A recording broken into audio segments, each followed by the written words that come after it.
একটি কাগজের হেডফোন বানানোর টেকনিক আপনারা জানেন?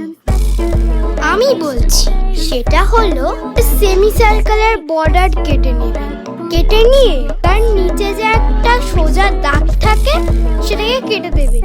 কেটে দিয়ে তারপর একটা পেপার নিয়ে গোল গোল কেটে নেবেন। কেটে নিয়ে সেটা হচ্ছে তার নিচে গ্লু বা টেপ দিয়ে বা কিছু একটা দিয়ে আটকে দেবেন।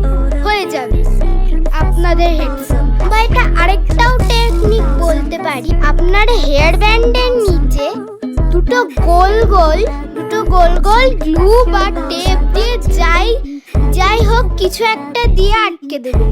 হয়ে যাবে। এটাই হলো তার টেকনিক। আপনাদের যদি ভালো লাগে লাইক, কমেন্ট, শেয়ার সব কিছু করে দিন, না হলে ভালো কোয়ালিটির ভিডিও হবে না। কেমন?